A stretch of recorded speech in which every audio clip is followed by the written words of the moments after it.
দ্বৈতাচার্য কেনে কেনে বলছেন ঠাকুর তুমি না আমায় বলেছিলে কোরআন পড়তে হবে জীব তোরকে নদীতে যাব কিন্তু কই ঠাকুর এখনো তো এলেন না। এই জগতই তো বেগম না মতই তো সব যার মনের মধ্যে কোন বিভাগ নেই যেমন ব্রাহ্মণ কন্যা উচ্চ ধনী দরিদ্র সুধা এইসবকে সমান ভেবে থেকে না ভোলা না হেত সমান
কখন কথা দিয়েছিলেন আমি নদিয়ায় যাব এটা যুগের কথা নয় গত নাগর যুগের কথা।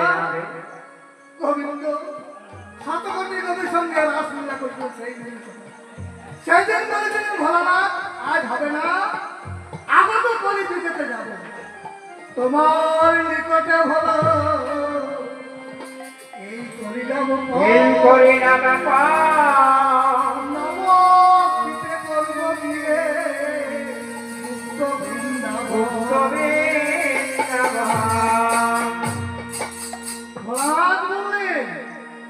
বৃন্দাবনে কেন যাবেন ঠাকুর? ঠাকুর বললেন তার কারণ আছে। কি কারণ? রাধার প্রেম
রাজো হয়তো শ্রীদাস শ্রীদাস তুমি হবে অদ্বৈত নারদ তুমি হবে অদ্বৈত নারদ শ্রীমান তুমি হবে অদ্বৈত নারদ শ্রীমান স্বয়ং ব্রহ্ম হবেন গিয়ে ভক্ত হরিনা স্বয়ং ব্রহ্ম হবেন গিয়ে ভক্ত হরিনা আর ব্রহ্ম হবে গিয়ে ভক্ত হরিনা বিদ্যানন্দ হবে গিয়ে নিত্য পুরন্দ আর বিদ্যানন্দ হবে নিত্য পুরন্দ মাধবদা হবে গিয়ে সতী কলেব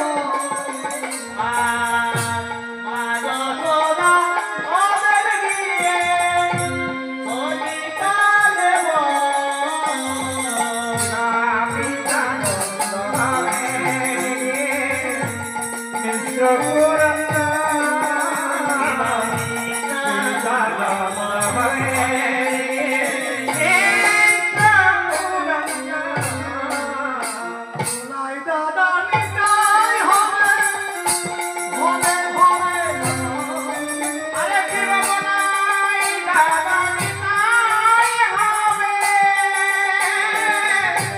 ঘরে ঘরে আয় দিবে বনাই দাদা নিতাই হবে ঘরে ঘরে আয় দিবে একে একে যাবে সর্বনাশ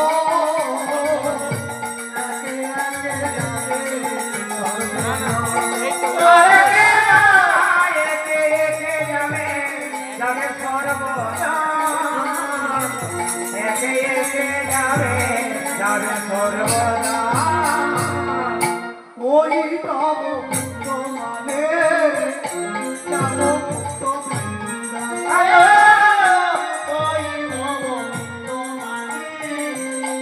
যাব মুক্ত বৃন্দাবনে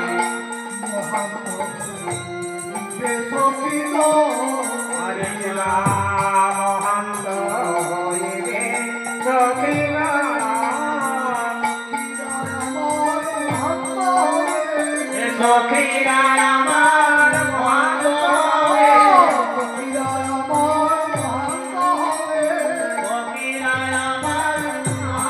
হবে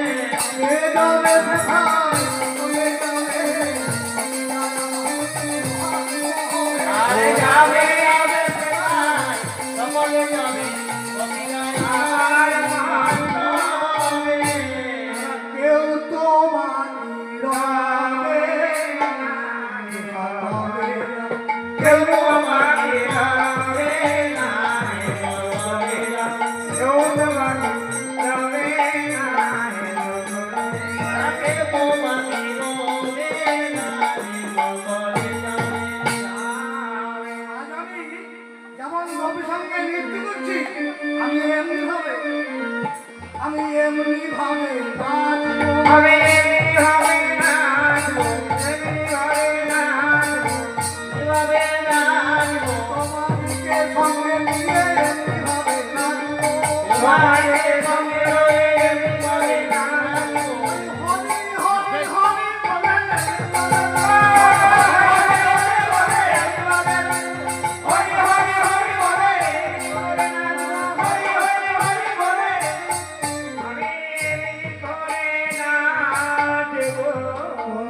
হত জীবের দশা দেখিতে না পারি সদা মত্ত মায়া ঘরে নারী বলে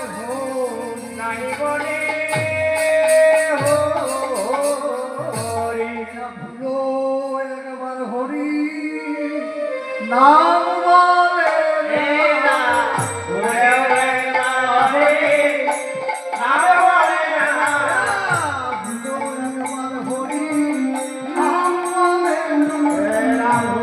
একবার হরি নাম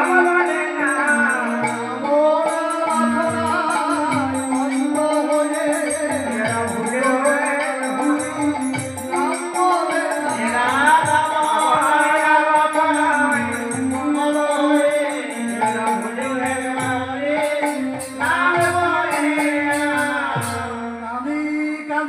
দৈতের বুকু হাসি যায় বুকু ভাসে যায় ঘষে কহে করি ওরে বাসুদেব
এখানে পূর্বের কথা মতো নদীর অন্তর্গত মায়াপুরের নন্দ হয়েছেন জগন্নাথ। উক্ত বিল্ল পুষ্করণী গ্রামে নীলাম্বর চক্রবর্তীর কন্যা সতী দেবী যশোমতী রূপে জন্ম। যথা সময়ে জগন্নাথ মিশ্রের সঙ্গে সতীর বিবাহ হয়েছে। বিবাহের পর সতী দেবী পরপর 8টি কন্যা প্রসব করলেন, কিন্তু দুঃখের বিষয় প্রসব করা মাত্রই 8টি কন্যা মারা গেল। এইভাবে 8টি কন্যা মারা যাওয়ার পর সচিবায়ের 8টি পুত্র হল। পুত্রের নাম রাখলো কিনা বিশ্বরূপ। বিশ্বরূপের মুখ দেখে সচিবায়ের কিছুটা দুঃখ প্রথম হল। তবু মনে মনে চিন্তা করছেন সতী দেবী মনে মনে করেন পুত্র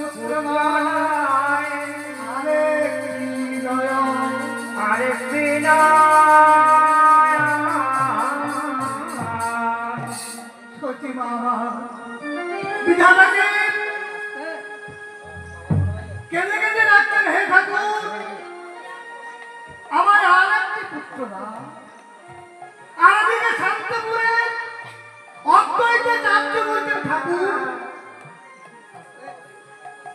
তুমি আমায় বলেছিলে কোরআন কলিকালে জীব তোরাতে নদিয়াতে যাব, কিন্তু কই কই কই এখনো তো এলেন না। এই যে অদ্বৈতের জৈনিকে ইনি হচ্ছেন কুবের পণ্ডিতের গৃহিণী, নাভানের গর্ভে জন্মেছিলেন। শিশুকাল নাম ছিল কমলাক্ষ, পরিচর্যার আচার্য, আর সকলকে সমান ভেবেছেন বলে তিনি হলেন অদ্বৈত। এদিকে এক চট্টগ্রামের হারাই পণ্ডিতের গৃহিণী পদ্মাবতীর গর্ভে বলরাম নিতাই রূপে জন্ম নিলেন। এইভাবে দিন যায়। দেখতে দেখতে সচিব আবার দাদাকে কেঁদে বলছেন, হে ঠাকুর আমাকে আর একটি পুত্র দাও। আর ওদিকে শান্তপুরের অদ্বৈত চাকরি বলছেন, ঠাকুর তুমি না আমায় বলেছিলে কোরআন কলিকালে জীব চূড়াতে নদীতে যাব, এখনো তো এলেন না। অদ্বৈত চার্য স্ত্রী সীতাকে বলছে, ওগো স্বামী তুমি সদা সর্বদা এরূপ চিন্তা করো। অদ্বৈত চার্য বলছে, ওগো সীতা ঠাকুর আমায় বলেছিলেন যে কোরআন কলিকালে জীব চূড়াতে নদীতে যাব, কিন্তু এখনো এলেন না। অদ্বৈত চার্য স্ত্রী সীতাকে বলছিল, ওগো তুমি কি তার আরাধনা করেছিলে? অদ্বৈত চার্য আশ্চর্য, সত্যি তো, কি দিয়ে আরাধনা করবো?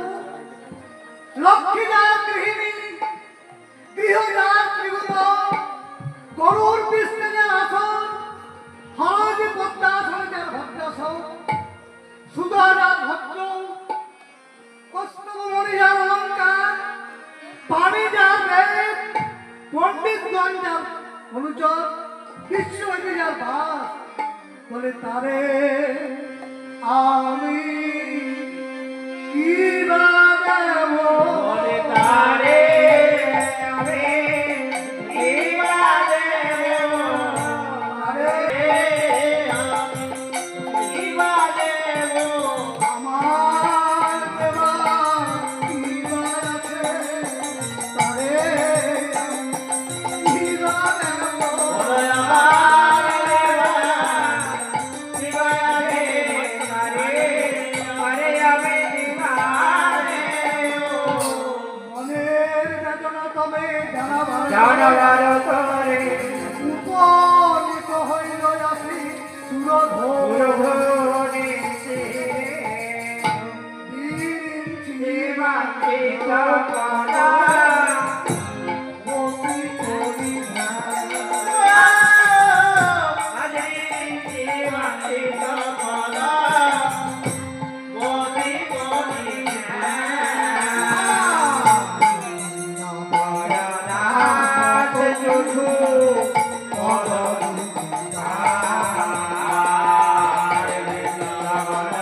নাথ শুধু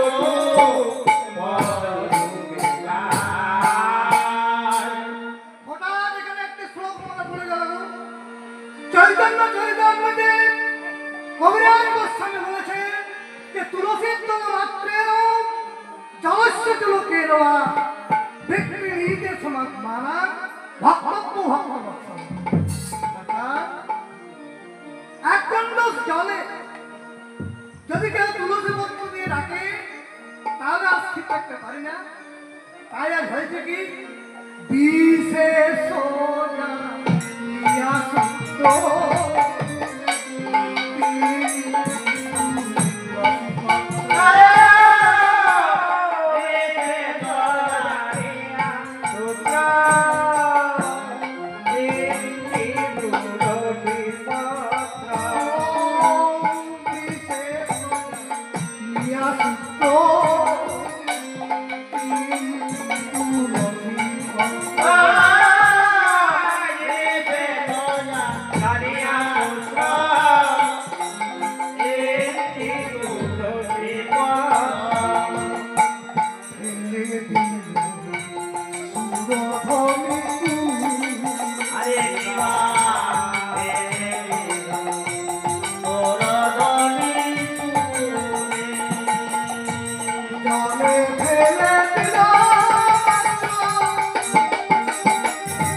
তুলসী পত্র আরে দিবা জলে দিবা